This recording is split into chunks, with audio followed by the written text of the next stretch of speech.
All right, friends, in this one, we're going to be reviewing the 24-inch prompter from Prompter People.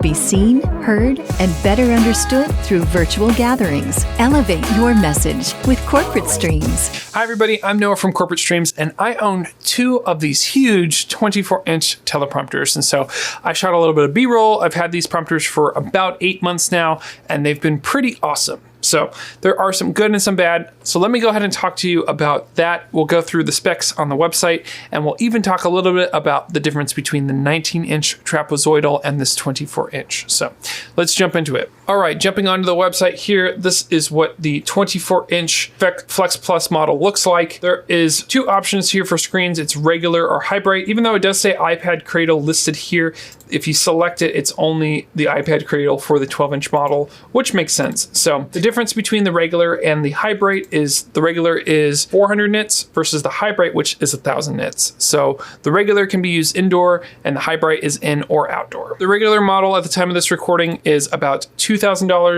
And the high bright is about $2,400. You can have a freestanding kit and a rail mount added to that as well. And if you try to add a soft bag, it gives you a note at the top that the soft bag is unavailable and to call them for a travel case. So going through the specs, just like all the other teleprompters from Prompter People, you can have a standalone kit or you can have the teleprompter be mounted onto the tripod. So this shows you both versions here. As you can see, you can have the teleprompter mounted onto the tripod itself, or you can have the freestanding teleprompter. So that allows you to use a lighter weight tripod with your teleprompter so that you could split the weight of the teleprompter itself and the camera. So they're two separate things.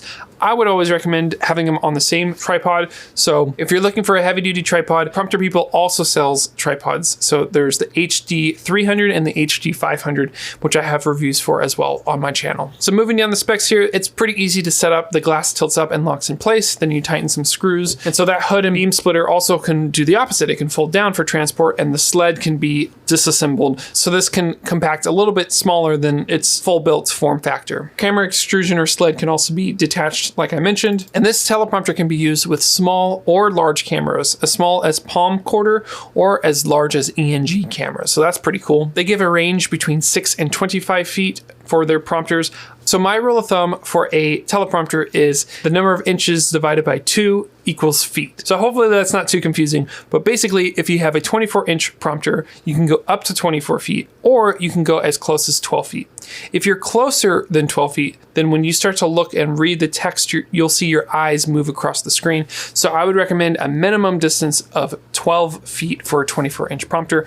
And that's the same with the 15 or the 17 or the 19. You can do the same kind of calculation. So for a 15-inch teleprompter, I would recommend a minimum of like 7.5 to 8 feet. I'm currently on a 12-inch prompter, and so my minimum should be about 6 feet. So the high bright monitors also offer you SDI, so keep that in mind. That doesn't come on the regular monitor, only the high brights have SDI, and they're touting that components within the lineup are interchangeable. So the sled and the mounts and whatnot, those are all the same throughout the whole system. I'll also note that FlipQ, which is a $200 software program, comes with every prompter that you buy. There are other interfaces like VGA and Composite that come with the monitors, but I would highly recommend sticking with HDMI or even better going to SDI if you're able to do that. As mentioned, you can get the freestanding kit, either the medium or heavy duty, or the 15mm rail kit if you're interested in that as well. There is a soft case that is a separate thing, so feel free to contact them if you are wondering. I am planning in the future to build my own custom hard case for this teleprompter, so wish me luck.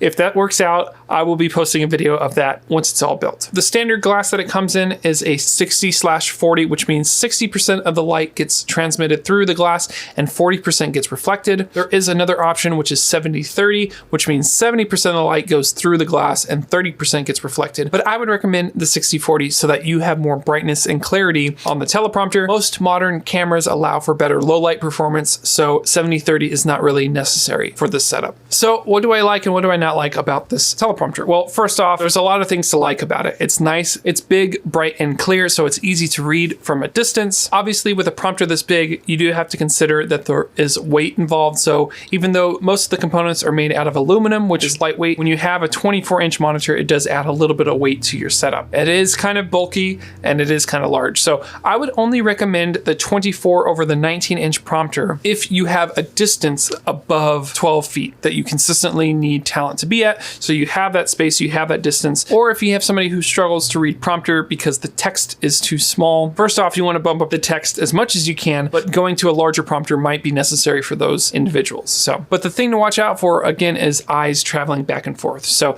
the larger the prompter you have and the closer you are, the more you're going to see those eyes shift from side to side. So keep that in mind. If you can go for a smaller prompter, do that. If you can go for a further distance, do that as well. If you want to see a direct comparison between the 19-inch trapezoidal and the 24-inch prompter, we'll be doing that in our next video. I'm going to go ahead and give this prompter a 4.7 out of 5. I really like the way it looks and how it performs.